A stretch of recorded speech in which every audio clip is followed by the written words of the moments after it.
Okay, habari gani mpendwa mtazamaji wa Sunrise TZ, naitwa Fasadi Mohamed Salanga. Kutoka Sunrise ujasiriamali ni ajira.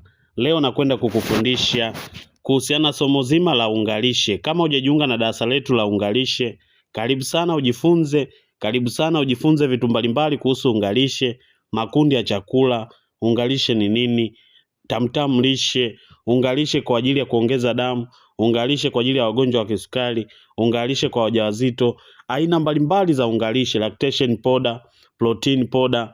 Unajifunza vitu vingi sana kuhusu ungalishe. Leo nakuja kukuelezea ungalishe ni nini. Ungalishe ni mchanganyiko wa nafaka na mbegu mbalimbali zilizosagwa na kuchanganywa kwa uwiano maalum ili kutengeneza unga wenye virutubisho vingi vinavyosaidia mwili kuupa afya bora. Umeona, ni mchanganyiko wa nafaka na mbegu ambazo zinawekwa kwenye uwiano maalum. Umeona, ili kutengeneza virutubisho ambavyo vinasaidia mwili kuupa afya bora.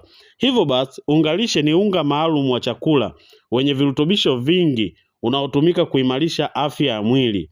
Mfano wa vitu vinavyoweza kuwekwa kwenye ungalishe kama vile mahindi, ulezi, soya, ufuta, mbegu za maboga, karoti, mchicha na vitu vingine vingi.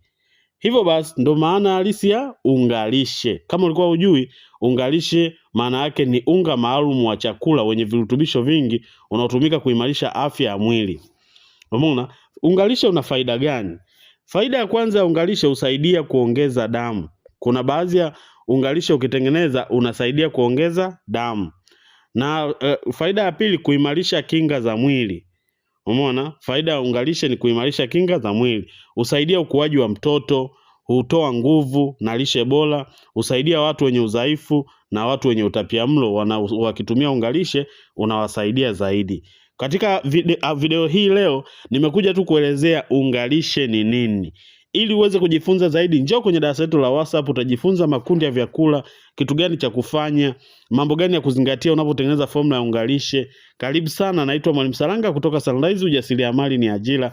Usisahau kusubscribe, kulike na kushare. Andika comment yako hapo, niambie Mwalimu Salanga na kusikiliza vizuri kabisa kutoka Dodoma. Mwalimu Salanga na kusikiliza vizuri kabisa kutoka Shinyanga. Mwalimu Salanga na kusikiliza vizuri kutoka Njombe. Niandikie kwenye comment, mimi nitakujibu. Weka comment yote kama upo kwenye darasa la ungalishe, comment neno ungalishe hapo chini na mimi nitakujibu. Karibu sana, nikutakia siku njema. Tumejua nini maana ya ungalishe. Umeona, tumejua faida ya ungalishe, umeona? Na sasa kwenye video inayofuata twende tukaangalia mambo muhimu ya kuzingatia wakati wa kutengeneza ungalishe. Karibu sana, nikuage. Bye bye.